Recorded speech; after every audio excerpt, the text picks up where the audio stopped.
మహాకుంభమేళ విశిష్టత. మహాకుంభమేళ 144 సంవత్సరములు ఒకసారి. పూర్ణ కుంభమేళ 12 సంవత్సరములకు ఒకసారి. అర్ధ కుంభమేళ 6 సంవత్సరములకు ఒకసారి. కుంభమేళ 3 సంవత్సరంలో ఒకసారి వస్తాయి. మహాకుంభమేళ అంటే ఏంటి? అసలు దాని చరిత్ర ఏమిటి? ప్రతి 12 ఏళ్లకు ఒకసారి నిర్వహించే ఈ ఆధ్యాత్మిక మహామేళా విశేషాలను లోతుగా పరిశీలిస్తే. కుంభం అనగా కుండ లేదా కలశం.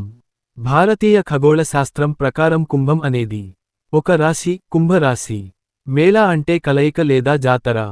కుంభరాశిలో నిర్వహించే ఉత్సవం కావడంతో దీన్ని కుంభమేళాగా పిలుస్తారని హిందూధర్మ శాస్త్రాలు పేర్కొంటున్నాయి. వేదకాలం నుంచి కుంభమేళాను నిర్వహిస్తున్నట్టు పురాణాలు చెబుతున్నాయి. పురాణాల్లో గమనిస్తే భాగవతంలోని క్షీరసాగర మథనంలో కుంభమేళాకు సంబంధించిన ప్రస్తావన వస్తుంది. క్షీరసాగర మథనంలో ఉద్భవించిన అమృతానికై దేవతలు, రాక్షసుల మధ్య దేవ దానవ సంగ్రామం జరిగింది. ఆ సమయంలో మహావిష్ణువు ఈ అమృతాన్ని తీసుకొని వెళుతూ అలహాబాద్, హరిద్వార్, ఉజ్జయిని, నాసిక్లలో కొన్ని అమృతపు చుక్కలు జారి విడిచినట్టు పురాణాలు చెబుతున్నాయి. అందుకే ఈ 4 ప్రదేశాలలో ఒకచోట ప్రతి 3 ఏళ్లకు ఒకసారి కుంభమేళా వేడుకలను నిర్వహిస్తుంటారు. అంటే ప్రతి 12 ఏళ్లకు ఒకసారి ఒక పట్టణంలో కుంభమేళా వేడుకలు నిర్వహిస్తారు. 6 ఏళ్లకు ఒకసారి జరిగే దాన్ని అర్ధ కుంభమేళా అని, 12 ఏళ్లకు ఒకసారి జరిగే వేడుకలను పూర్ణ కుంభమేళా అని, 144 ఏళ్లకు ఒకసారి జరిగే వేడుకలను మహాకుంభమేళా అని పిలుస్తారు. సూర్యుడు, బృహస్పతి గతుల స్థానాల ఆధారంగా ఈ వేడుకను నిర్వహిస్తుంటారు.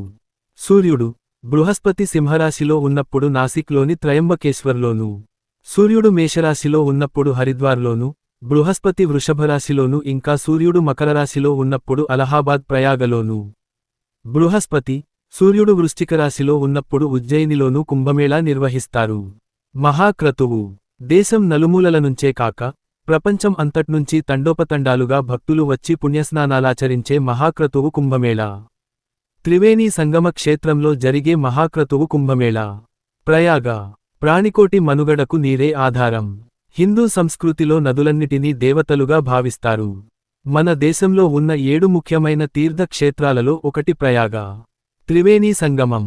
ప్రయాగ అంటే ప్రకృష్టమైన యాగం చేసే స్థలం అని అర్థం. గంగ, యమున, సరస్వతి నదులు ఈ క్షేత్రంలోనే సంగమించటం వల్ల దీనికి త్రివేణీ సంగమం అని పేరు వచ్చింది. గంగానది కనుక దీన్నిబట్టి నదినీటిని, అందులోను గంగానదినే మనం ప్రథమంగా నమస్కరిస్తాము. సమస్త దేవతలు నివసించే స్థలం జలం.